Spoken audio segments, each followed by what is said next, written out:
नमस्ते बच्चों।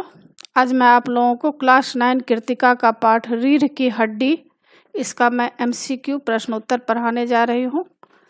रीढ़ की हड्डी के लेखक जगदीश चंद्र माथुर जी हैं और बच्चों क्लास 9 क्लास 10 कृतिका क्षितिज स्पर्श संचयन, इसका मैं सारा MCQ बना चुकी हूँ और फुल एक्सप्लेनेशन, समरी और क्वेश्चन आंसर भी बनाई हूँ और हिंदी व्याकरण भी बहुत ही आसान रूप में मैं पढ़ाई हूँ। तो उन सबको देखने के लिए आप ऊपर दिए गए आई बटन पर क्लिक करके देख सकते हैं या नीचे दिए गए डिस्क्रिप्शन बॉक्स में देख सकते हैं या प्लेलिस्ट में जाकर देख सकते हैं। और बच्चों आप मुझे इंस्टाग्राम, फेसबुक और ट्विटर पर भी फॉलो कर सकते हैं।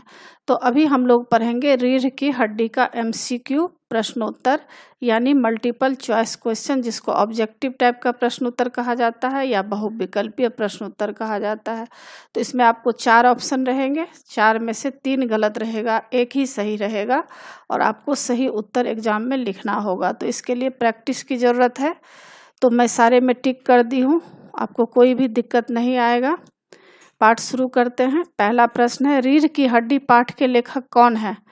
क प्रेमचंद, ख शमशेर बहादुर सिंह, ग फणीश्वर नाथ रेणु, घ जगदीश चंद्र माथुर। तो रीढ़ की हड्डी पाठ के लेखक सही उत्तर है घ जगदीश चंद्र माथुर। दूसरा प्रश्न है, रीढ़ की हड्डी हिंदी की किस विधा में लिखा गया है? क एकांकी नाटक, ख कहानी, ग उपन्यास, घ डायरी।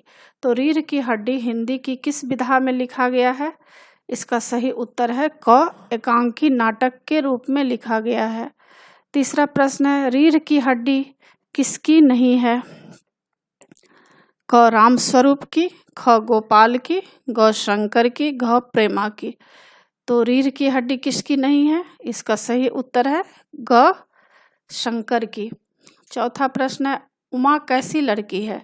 क शर्मिली, ख बहादुर, ग कायर, घ कम पढ़ी लिखी। तो उमा कैसी लड़की है? इसका सही उत्तर है ख बहादुर, यानी उमा एक बहादुर लड़की है। पांचवा प्रश्न है, रीढ़ की हड्डी नाटक में कितने पात्र हैं? क 4, ख 5, ग 3, घ 6। तो रीढ़ की हड्डी नाटक में कितने पात्र हैं? इसका सही उत्तर है घ 6 पात्र हैं, उसमें 6 होगा। छठा प्रश्न है, रामस्वरूप और गोपाल प्रसाद किस युग की बातें करते हैं? क गुजरे जमाने की, ख वर्तमान युग की, ग भविष्य की, घ आदिकाल की। तो रामस्वरूप और गोपाल प्रसाद किस युग की बातें करते हैं? इसका सही उत्तर है क गुजरे जमाने की, यानी जो समय चला गया है उसके बारे में दोनों बातें करते हैं। सातवां प्रश्न है, रामस्वरूप अपनी बेटी की उच्च शिक्षा को क्यों छिपाता है? क वह लड़कियों को उच्च शिक्षा देने के खिलाफ है, ख उच्च शिक्षा लड़कियों के विवाह में बाधा आती है, ग जिस परिवार में वे अपनी लड़की की शादी करना चाहते हैं वह पुराने विचारों का है, जिन्हें अधिक पढ़ी लड़की नहीं चाहिए, घ इनमें से कोई नहीं। तो इसमें सातवां का प्रश्न क्या है? प्रश्न यह है कि रामस्वरूप अपनी बेटी की उच्च शिक्षा को क्यों छुपाना चाहता है? इसका सही उत्तर है ग जिस परिवार में वे अपनी लड़की की शादी करना चाहते हैं वह पुराने विचारों का है, जिन्हें अधिक पढ़ी लिखी लड़की नहीं चाहिए। आठवां प्रश्न, गोपाल प्रसाद विवाह को क्या मानते हैं? क बिजनेस मानते हैं, ख 2 आत्माओं का मिलन मानते हैं, ग पारिवारिक संबंध मानते हैं, घ ईश्वर की बनाई रीति मानते हैं। तो गोपाल प्रसाद विवाह को क्या मानते हैं? इसका सही उत्तर है क बिजनेस मानते हैं। 9 नंबर प्रश्न है, आपके लाडले बेटे की रीढ़ की हड्डी है भी या नहीं? उमा इस कथन से किस ओर संकेत करती हैं? क शंकर की बीमारी की ओर, ख शंकर की चरित्रहीनता की ओर, ग शंकर की कमजोरी की ओर, घ शंकर के परिवार की ओर। तो आपके लाडले बेटे की रीढ़ की हड्डी है भी या नहीं? उमा इस कथन से किस ओर संकेत करती है? तो इसका सही उत्तर है ख शंकर की चरित्रहीनता की ओर। आप चैप्टर पढ़े होंगे, उसमें देखे होंगे कि किस तरह से जो है उमा शंकर के चरित्रहीनता की ओर संकेत कर रही है कि आपके बेटे की रीढ़ की हड्डी है भी या नहीं। 10वां प्रश्न है, रीढ़ की हड्डी एकांकी का प्रमुख पात्र कौन है? क रामस्वरूप, ख गोपाल प्रसाद, ग शंकर, घ उमा। तो रीढ़ की हड्डी एकांकी का प्रमुख पात्र कौन है? इसका सही उत्तर है घ उमा। 11 नंबर प्रश्न है, रीढ़ की हड्डी एकांकी का उद्देश्य क्या है? क लोगों का मनोरंजन करना, ख ऐसे लोगों का पर्दाफाश करना जो विवाह के नाम पर सौदेबाजी करते हैं, ग एकांकी विधा का महत्व बताना, घ वैवाहिक जीवन के बारे में बताना। तो रीढ़ की हड्डी एकांकी का उद्देश्य क्या है? इसका सही उत्तर है ख ऐसे लोगों का पर्दाफाश करना जो विवाह के नाम पर सौदेबाजी करते हैं।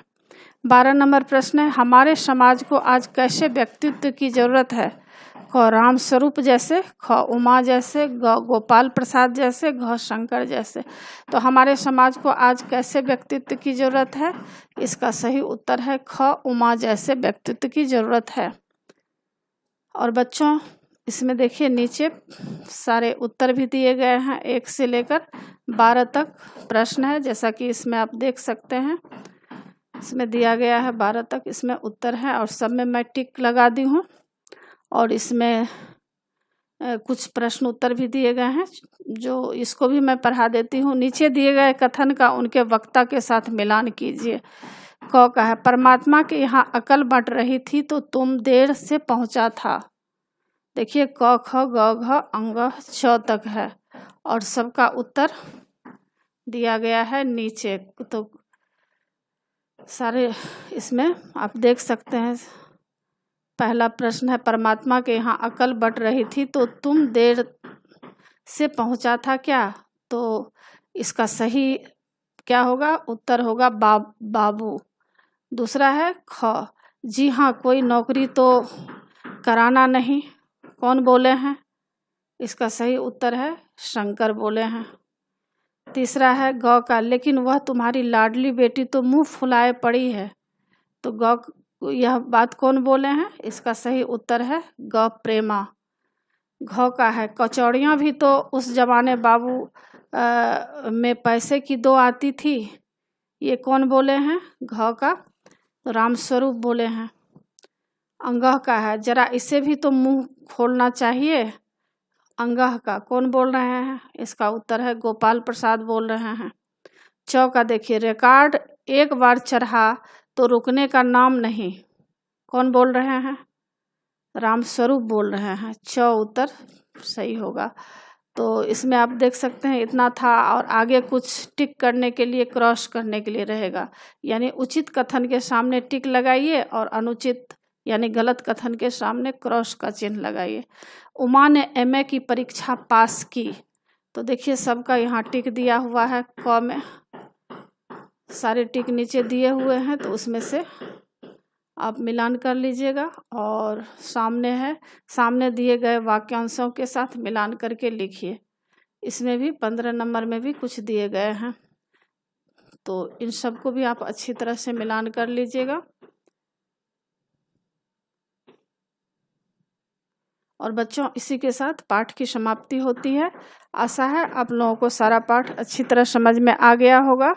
एग्ज़ाम के लिए अच्छी तरह तैयार कर लीजिएगा।